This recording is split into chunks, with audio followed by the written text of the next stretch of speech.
Hey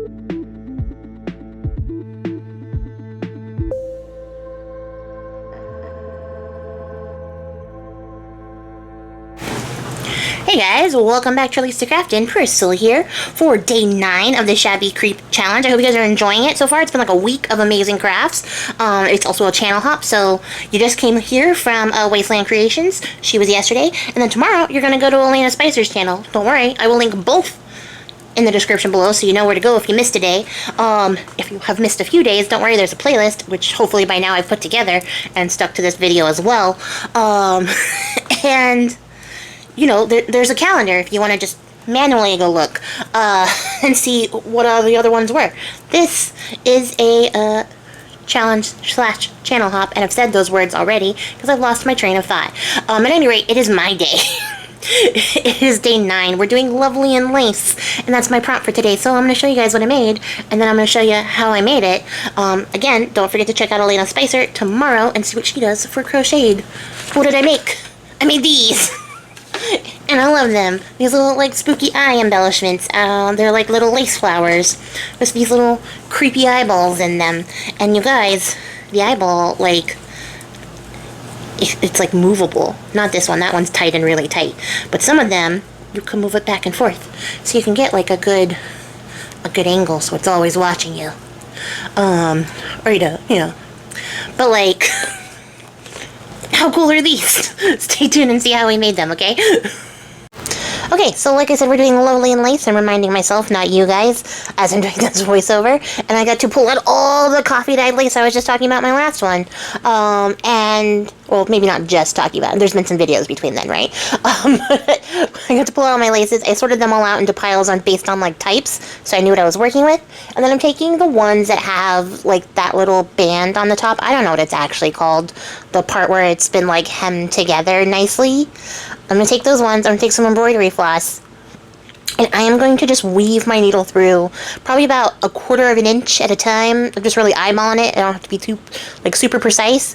I'm just getting a stitch, like a running stitch, all the way through for however long I feel like I need it to be. There is not a scientific measurement for this. I go until I get, like, some overlap in the flower, because that's what we're making. We're making lace flowers. I've not made these in, like, a century. I made so long since I made them that I wasn't really sure I remembered how, but then I was impressed because I did. So essentially what I am doing is I'm just working my way through, and then once I get to a point where I have about 1 or 2 of the quote-unquote petals, the little folds, overlapping, then I stitch back into the seam of the ribbon, like where I actually started out doing the running stitch, and then you can tie it off there. I wanted a little bit more control over how my flowers were arranged and how that center part was. So I went back through and stitched through the bottom, I don't know what to call it, through the base of the flower a few times to get it to sort of tighten up and look the way that I wanted it to look. Because if I pull too hard on this, because it's embroidery floss, it would just snap. And it does at one point, and I have to recover from that. But it's okay, I manage, it's fine. But essentially, that's all you're going to do. You're going to do a running stitch down the line until you get to a point where you are able to overlap your original flower.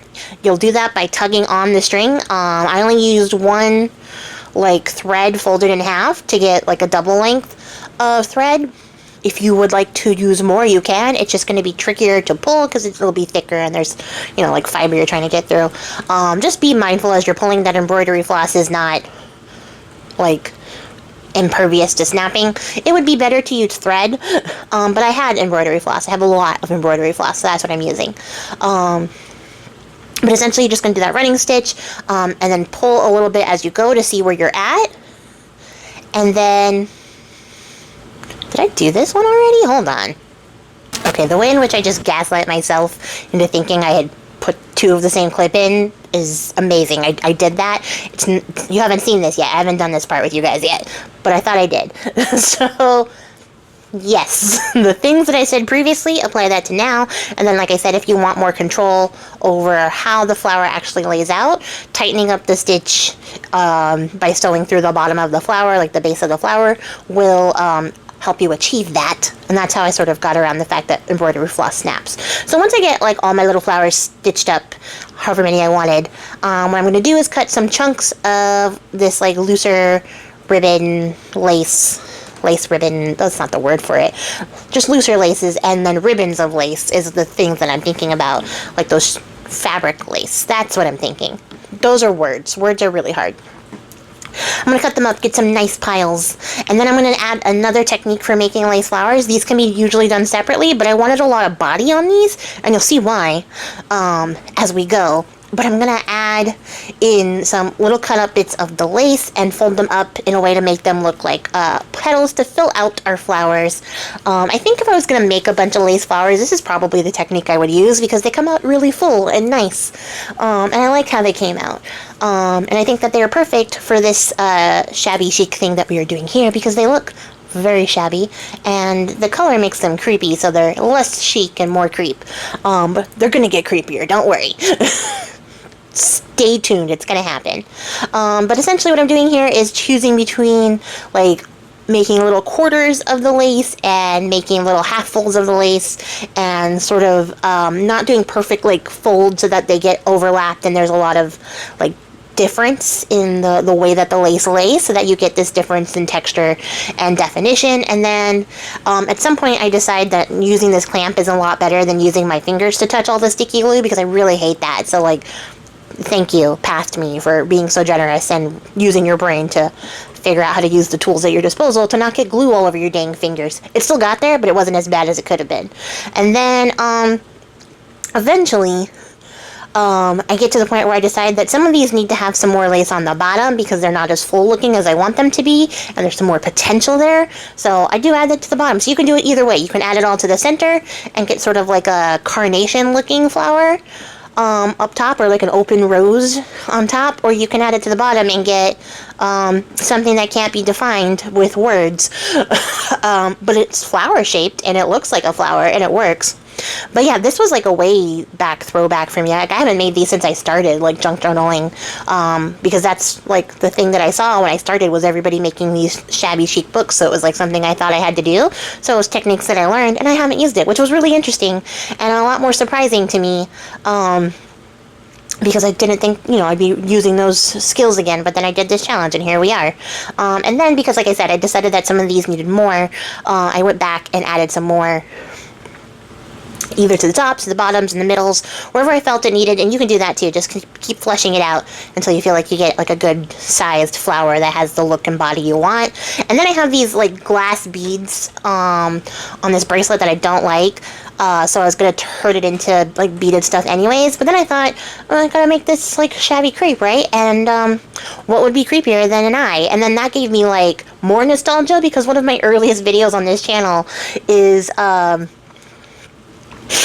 making like a shabby paperclip, like an altered paperclip, but I used that technique to make like eyeball paper clips for a Halloween book, basically with a flower, like a paper flower and like a googly eye in the middle.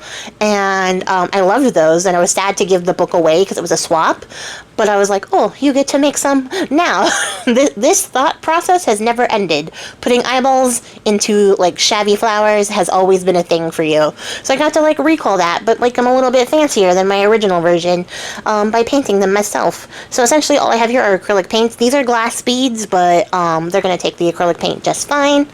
And I'm going to do is apply a thin layer to get like my shape out on there, and then I'm going to go back and add another coat to get like a nice finish to that paint, so it's going to be nice and opaque and like not crazy. And don't worry about making it super perfect, because it's a shabby creep thing, right? It doesn't have to be a perfect eyeball. I think a wonky eyeball is a little bit creepier anyways. Right there. Those two blue eyes, creepy already, and we haven't even got to the best part. And then what I'm going to do is mix in a little bit of black to just add some depth to the color, so we don't have like a flat blue surface, but we have like a variation in color. And I'm going to just sort of like paint that in like I'm painting out an iris, but not getting super detailed or like fussy with it. And then I'm just going to go back and add a little bit of the regular blue on top to sort of like mix it in. I'm going to do that for all the eyes. So like add the second coat and then go back and add the mixed in darker version, and then add in a little bit more of the lighter color again, just to get like some depth and variation, just to make it look a little bit more realistic. I thought about spending a lot of time making like a really detailed eye, because I thought that would be super creepy, but then I was like, Priscilla, what are you doing? You have more videos to make, like you don't have time for that. So hooray, I avoided hyperfixation, but here we are. I still love how they came out. I think that they came out particularly creepy and are just realistic enough to like get the creep factor across. And then I put away my paint like a good girl, because usually I just leave that stuff out to dry in the air, guys. And then I found my Posca pen. It took me a bit to find it. That's why I had to cut, because I got upset I couldn't find it. And I'm just going to add in the pupil for the eyes. And then I'm going to go back with a white Posca pen and add a little white dot for the highlight, for like where the light hits the eye, because this isn't a real eyeball, so it doesn't have actual shine. And because these paints are matte, I'm going to go back and add just on top of where we painted a little bit of the gloss Mod Podge to shine up that eye again, so it comes all together and it's shiny like it's supposed to be, like an eyeball should be, so it doesn't look flat. And then I'm going to make a mess of these beads as I try to get them, because don't be fooled, guys. Once I got them off camera, they went everywhere. And then I'm gonna try to paint in these like red lines to make the eyes even creepier, and like, you know, they're sitting out here, they're dry, right? So they should be irritated looking. All of this will be for nothing, because if you don't paint over these with Mod Podge, when you go and stick them onto the eyeball, you'll forget that you used Fabri-Tac to add some eyelash trim, and it'll melt off most of your paint. So some of them still have the red, most of them don't. But what I ended up doing was going over with a little bit of like vintage photo that was just left on the distresser, to just sort of knock back the shiny whiteness of it, to make them look a little bit more like gross, creepy eyeballs that are like have been out of the body for a while. And then I'm going to take a substantial length. I think this is what was left of using the single thread to make our flowers. Of string, so I'm going to use the embroidery floss, and then I'm going to add in some eyelash trim that I have into the middle of the flower, and then fight with my needle to get through here. I use pliers. Definitely use pliers if your hands are not strong like mine. And then you're going to see what happens here is that I realize I have to string all of these beads twice to get the actual like bead itself to center. Otherwise, it just turns with the eyeball facing inward. The cool thing about this is that the bead is like extra secure. But the other cool thing about this, and I don't think I get to show it to you guys here, I'll show it to you later, is that the eyeball is now like movable a little bit, because it's, you know, it's sewn in and evened out by having two rounds of thread in it. I don't know about the science behind that, but I was able to pose the eyes around, which is pretty neat. But for some reason, if you only have the one, it slides the eyeball all the way to the wrong direction, and you could probably still pose it around, but it was a lot more fiddly than I wanted it to be, and they stand up nice and are centered with two. And essentially what I'm doing is just taking the needle and making sure that it goes all the way underneath the eyeball, and not to like the left or the right, like outside of the center, but like underneath on the bottom is, I guess, the best way I can describe that. To sort of pull it, like the thread really taut, so that it stays facing up instead of all wonky looking. But look how great those look already. Look at how creepy that is. Just this eyeball in this like lace flower, always watching you. And I really love these. They feel like a deluxe version of the one that I made like 6 years ago when I first started doing this. And they could definitely be paperclip charms. They are very chunky. I think they'll make like nice cover pieces, or like a dangle charm or something like that. So they're outside of the book. I would not put them inside of a book unless it was like peeking over the edge, which would also be very cool. They make cool like tag toppers. But there's a lot of things that you can do with this. Mix it up and have fun. You can even go back and like add in some like drips of like distress ink to the edges of the flowers to sort of give them some more definition if you wanted to. I think that's a cute idea, but I really like this. I liked how these came out. I was very satisfied with them at the end. And then this is the big old like honking one, which I don't know what I'm going to do with one that big. But you know, it's there. That was like one of the bigger pieces of lace that I had. And I just gave it a shot, so, you know, it's very large, is what I'm going to say. It's like the size of my hand. So I don't know where that one's going to go, but it's going to find a home. Don't worry, they're all going to find homes. I need to keep them together. This is also giving me, like, the eyeball lichen in Labyrinth a little bit. And I love that, too. I love that vibe. This one I decided needed more of that trim, especially this gross hairy trim. I don't know why I hate this trim so much. It looks so great on these projects, but I hate it. And that's it, guys. Make sure that you tune in to Olena's channel tomorrow. I'll link her below and see what she does. But that's going to be it for me. I appreciate your faces. Happy crafting. Or happy creeping. I forgot that's what I was saying this month. And I'll catch you guys all on the next one. Bye!